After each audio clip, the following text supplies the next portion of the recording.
Well, I don't know if you guys are watching the news very often, but if you were watching last Sunday, there was an incredible thing that came out. If you were in Hawaii Sunday last week, you would have received a text in the morning, and it would have said something like this: "There is an incoming missile.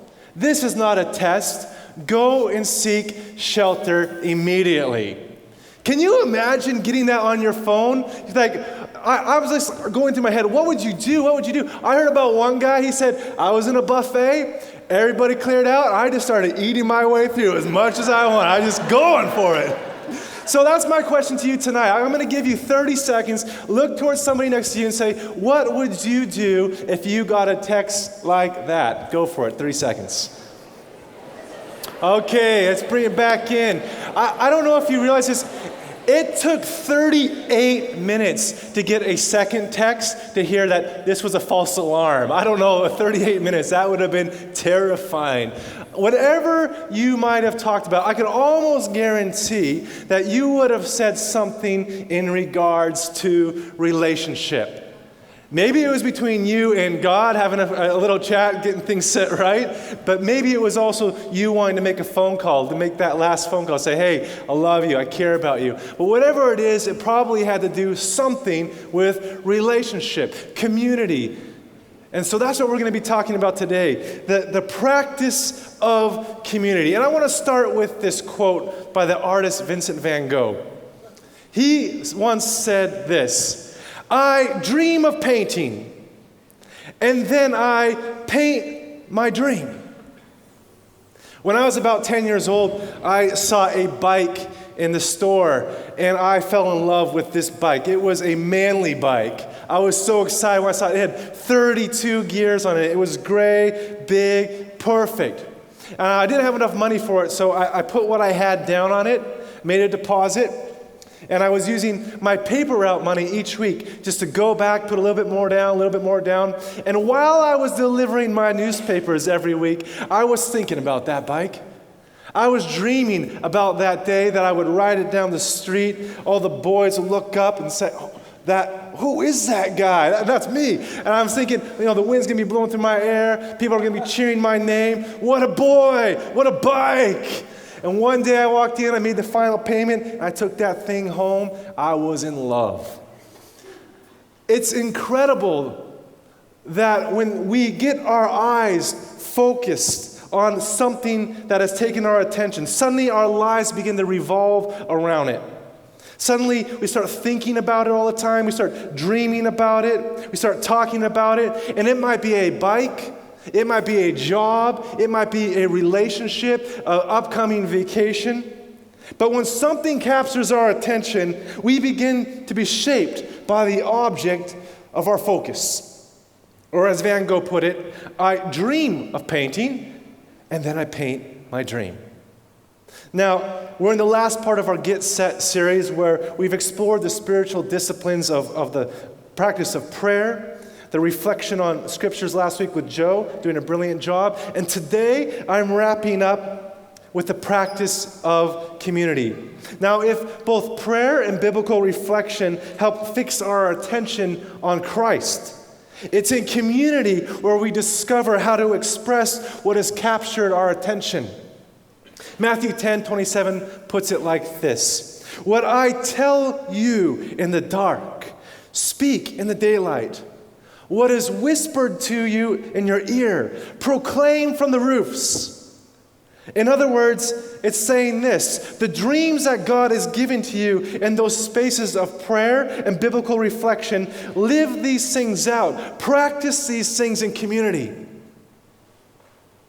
Perhaps following Jesus in the year ahead won't be too unlike an artist who's fixed their eyes on something beautiful and then moves to recreate what's inspiring their heart. Now, an artist won't ever go long without checking in with the real thing, or it just won't look right. But neither will the artist complete the task only staring at the object. And we might not get all the strokes right in the year ahead as we practice community, but slowly, as we practiced it, the image of the source will emerge in our task. Can you hear what I'm saying for the year ahead? For the year ahead, Christ is our source. He is the real thing. And he has already given us our task of painting him into our everyday life as we practice community. He says this in John 13:34, "A new command I give you, love one another as I have loved you. So you must love one another. By this, everyone will know that you are my disciple, if you love one another." Now, the heartbeat of community is continually being driven forward by our awareness of God's fierce love towards us. And so often this word community, it just gets watered down because it's overused, it's misused, it's misunderstood. The word causes some people anxiety because it sounds like we're going to add something into their busy schedule. And others feel anxious because they've been disappointed by their community. They've been let down and they're not sure they're going to try it again. But a Christian perspective of community never begins with one another at all. It begins with the source, God himself, who reveals his own nature in community. Father, Son, Spirit, moving in love with one another. The Father sends the Son. The Son sends the Spirit. The Spirit invites us into community, a new life with him. Jesus talked about this in John 17:22, about this invitation of community. Just listen to how powerful these words are. It says, "I have given them the glory that you gave me, that they may be one as we are one. I in them, you in me, so that they may be brought to complete unity. Then the world will know that you have sent me and have loved them, even as you have loved me." This glory that Jesus is speaking about is his title, Son, Daughter, Child of the Father. Can you hear this invitation of community that we're invited a part of? Because it makes all the difference in the year ahead. If we were to dig deeper into John 13, the setting of the story reminds us that practicing community is both costly and rewarding. The disciples had gathered that night where Jesus was going to be betrayed to celebrate a Passover feast. Now, Jesus knows he's about to be betrayed. He knows he's about to be crucified. And yet he takes off his outer robes and he begins to wash the feet of the disciples. It was the role of a servant of that day.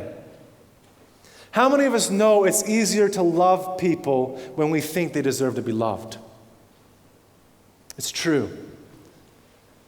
This was a mixed bag of followers with Jesus. They were a messy bunch, his little community. Just think about it. You have James and John.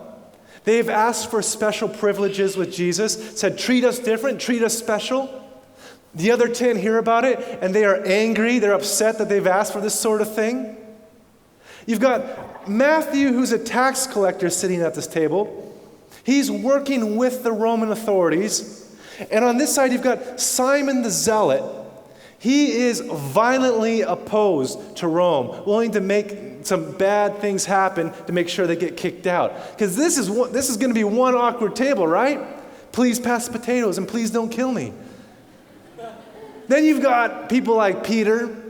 Peter's talking big, like, Jesus, I'm never going to let you down. I'm never going to drop things. I'm never going to let you go your own way. You know, I'm for you. Next day, I don't know. And then you got Judas. He's ready to sell Jesus out for a few coins. This was a mixed bag of people. And this is his community.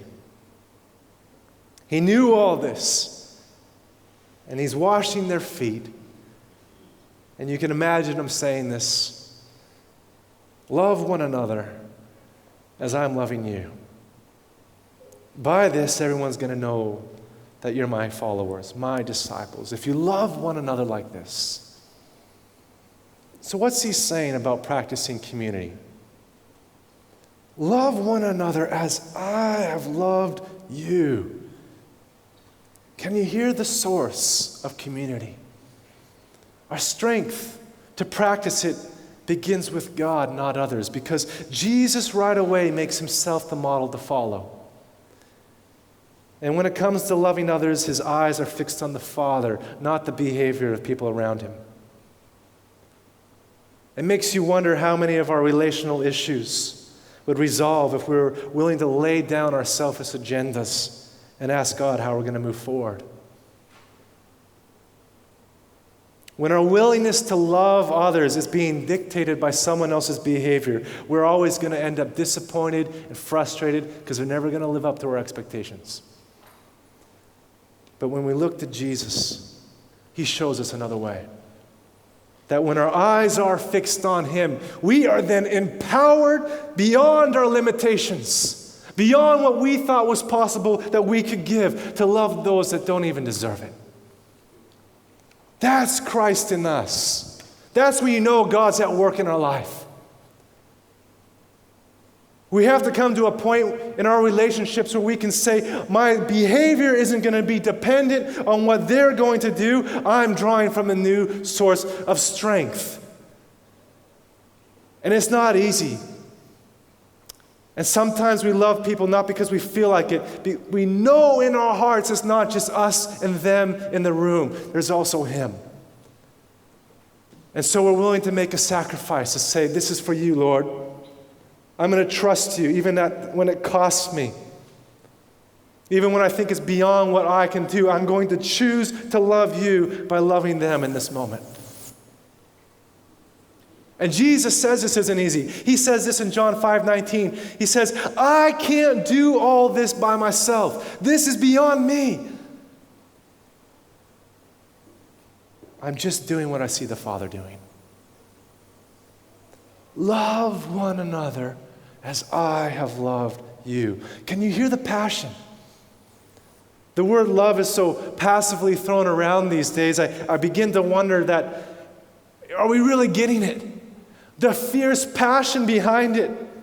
So often we sit next to people that we're meant to love and we think, well, I guess I'll tolerate their behaviors when they embarrass me, the smells they make, the things they do. I guess I won't kill them. And we say things like, yeah, I'll just grit my teeth and say, the Lord bless you. I'd like to lay hands on you right now and pray. Jesus' love wasn't like that. He came at us with a relentless love, a passionate love, a pursuing love, a life-giving love. It came at a cost. It was relentless. It was fierce. What wouldn't God do to prove his love for us? The cross was the ultimate gamble in which God was saying to us, even now today, I'm all in for you. I'm all in. Are you in for me too? And to a broken bunch of misfit followers with suddenly clean feet, he says, love one another as I have loved you. That's a tall order. And if you're thinking, that's not me, that's impossible. I don't even like people most of the time. I'm just getting by here. And I might say, yeah, maybe that's not you yet.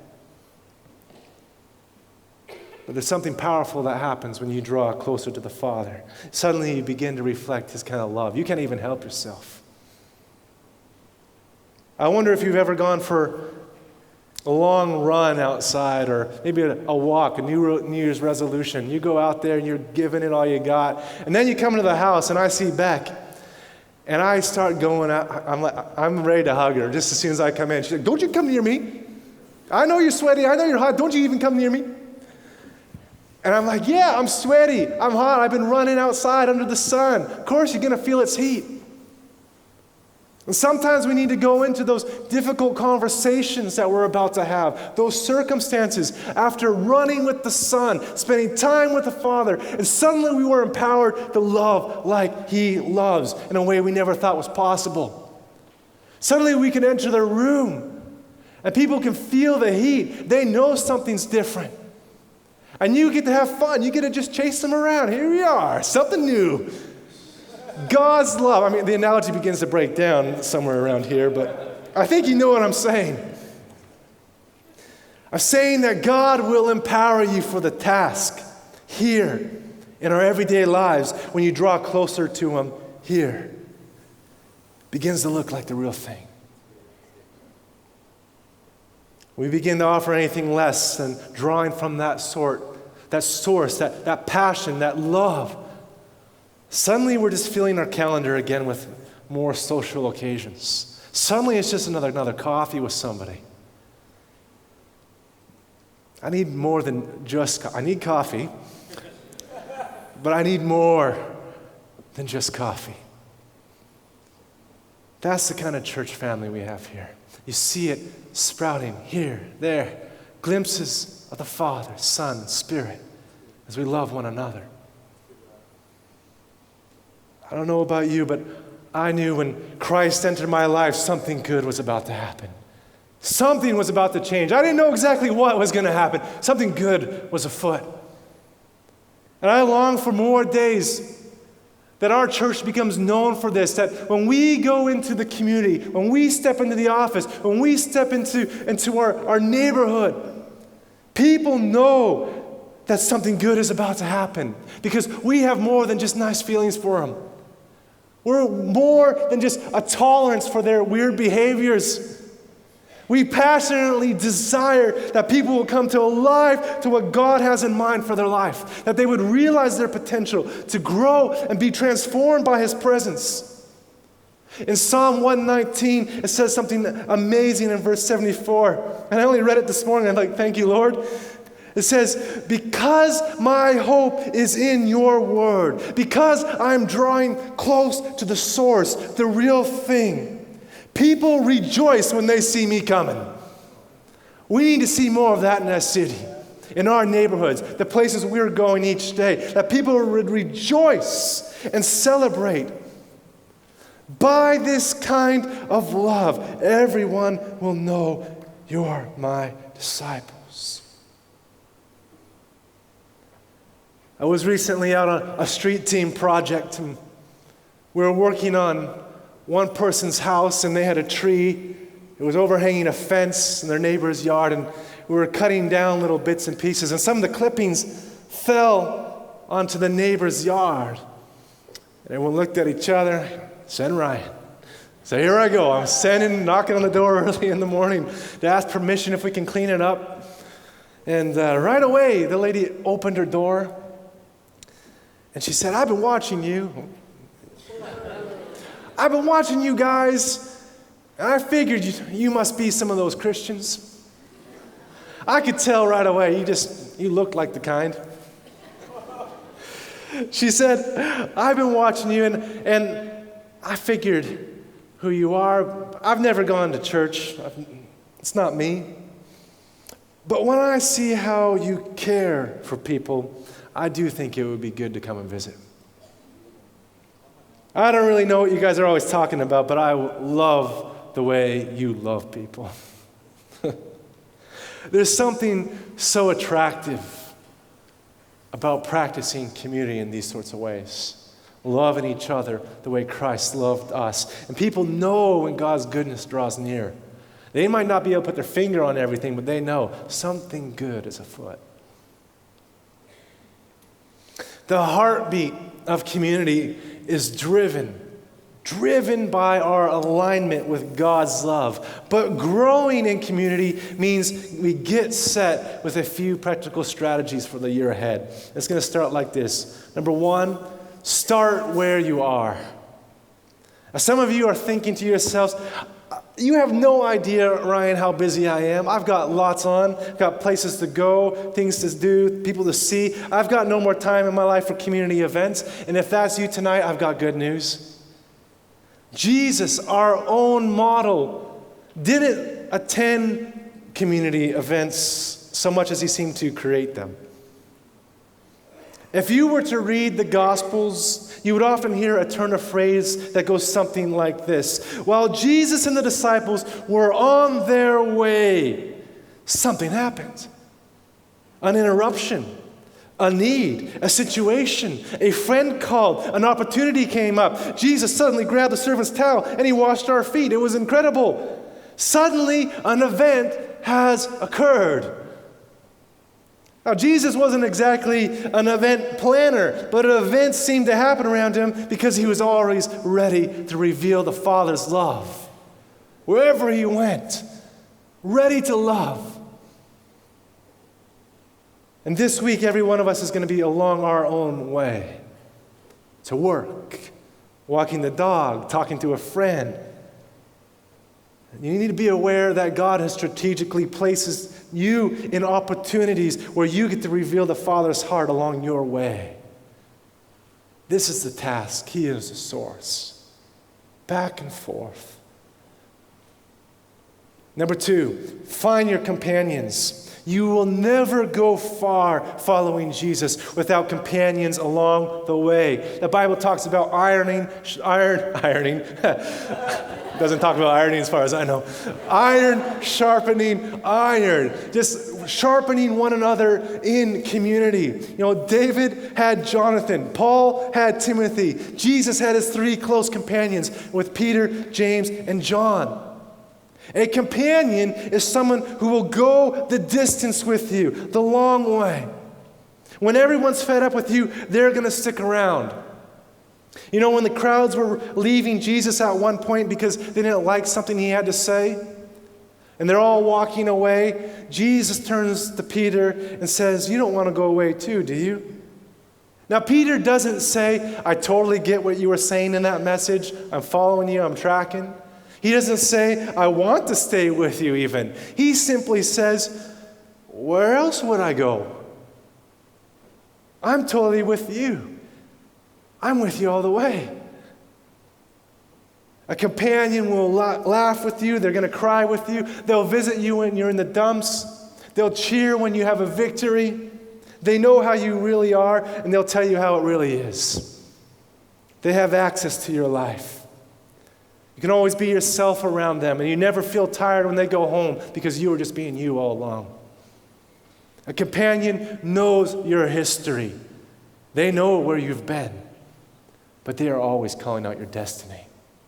They know where God's going to take you, and they encourage you each time they see you. They're calling out the places God wants you to go in the year ahead.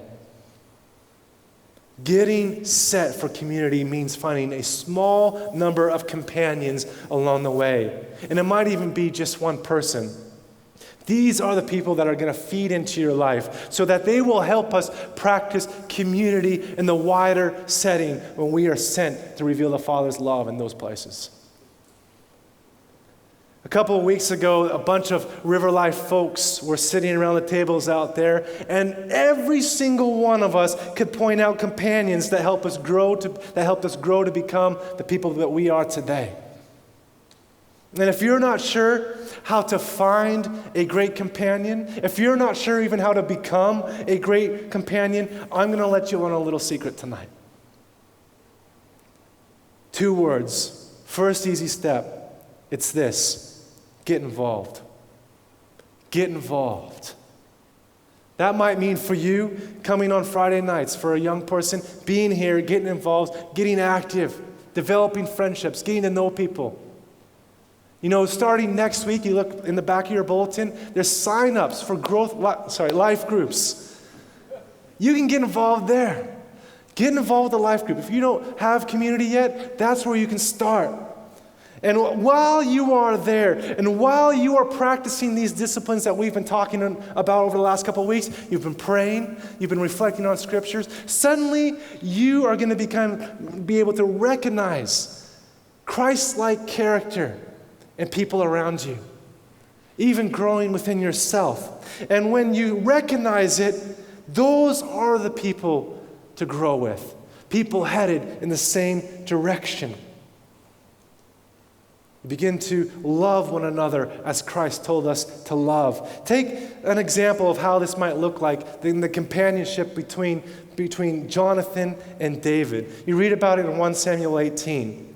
It reads like this. After David had finished talking with Saul, Jonathan became one in spirit with David. He loved him as he loved himself.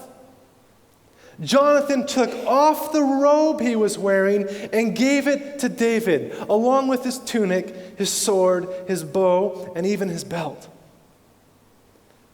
This sort of companionship is reflecting God's own heart. And if you think about it, it's almost like you can hear the echoes of Christ already in it.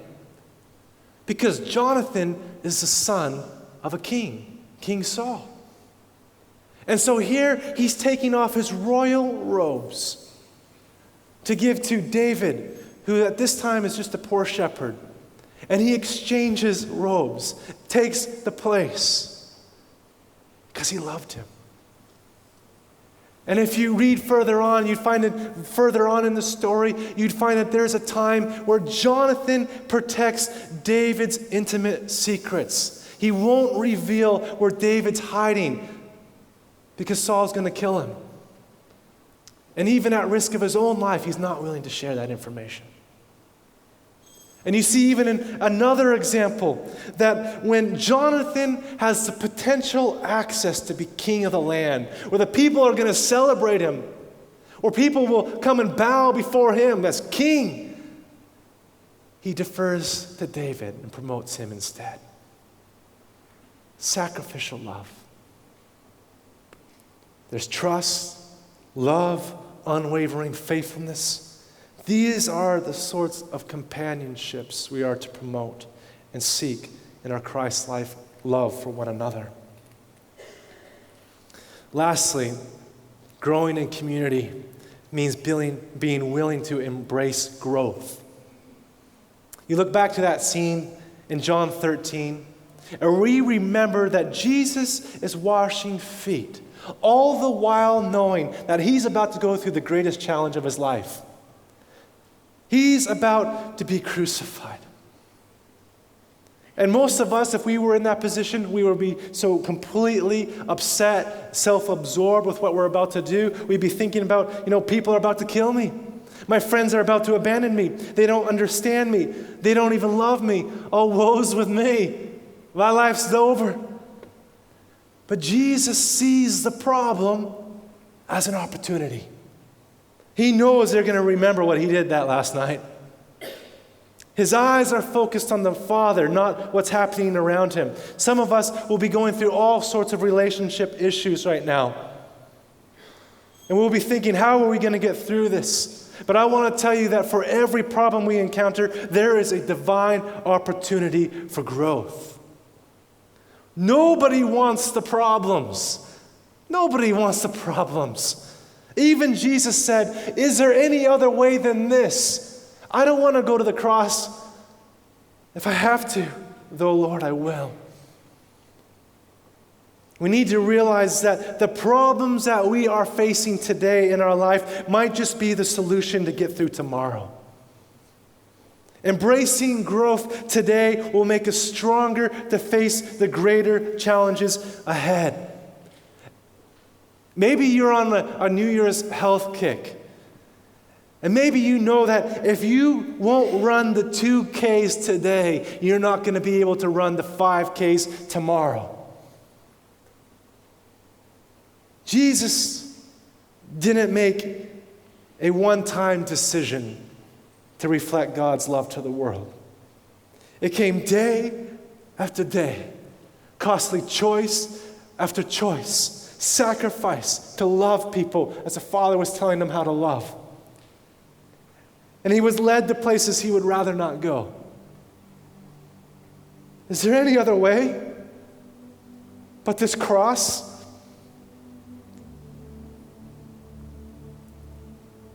But on the other side of that yes to the Father, saying, yes, I will go, the greatest challenge brought out the most glorious solution. There was life on the other side. So be encouraged that whatever you might be going through, the sacrifice you make for the Father to love people might just make the difference for a better tomorrow in your home, in a workplace, in your church, in your neighborhood, and beyond. And that choice will ripple through history and transform lives over and over, generation to generation. I know for many people sitting here tonight, choosing community is not an easy thing. There are people that are sitting here that have felt burnt by community, felt abandoned by community, that they feel lonely even when people are sitting around them. They feel counted out. Tonight I want to tell you that the invitation begins with a community with God. He is the source. He is the real thing. And he had stopped at nothing. He would go to any length to make sure you knew that you would hear this message, that you are loved, you are invited, you are a part of his community. Van Gogh said, I dream of painting, and then I paint the dream. But God has a dream for us as well, a dream of community. A people reflecting his own love in our life together. That we would experience his presence in the way we love one another. Another means of grace in our life. It's at the cross where Jesus made this community a possibility. He said something incredible as he hung there. As the world was in chaos around him, he looked to his mother, who was in the crowd. And he looked to one of his best friends, John. He said, today, I'm making you family. I'm making you part of my community. Father, Son, Spirit. He said, today, this is your mother. Today, this is your son. Love one another as I have loved you. Hebrews 12:2. For the joy set before him, he endured the cross, scorning its shame, sat down at the right hand of the throne of God, because he knew a new community had begun. Would you pray with me? Heavenly Father, we thank you that we can draw close to the source tonight, that we can go deeper, we can go further, and as we come close and draw near to you, you empower us for this kind of love with one another. This love that pursues, brings life, is passionate, will not stop, will not fail. And so we draw close to that source tonight. And I pray that it would reframe our perspective on the relationships that we have in our own life. Father, I want to pray for all those who have been hurt by community. For those who feel wounded, that they're not sure that they would want to step back into a situation where they would become vulnerable again. Father, would you draw near to them now? Refresh them. May your peace settle over their hearts right now. Lord, the pain that they've experienced, Lord, you are the great healer. You are the source. You're the one that never fails. God, I'm all in for you this year. I know you're all in for me. Thank you for letting me be a part of this community. Thank you for what you're about to do.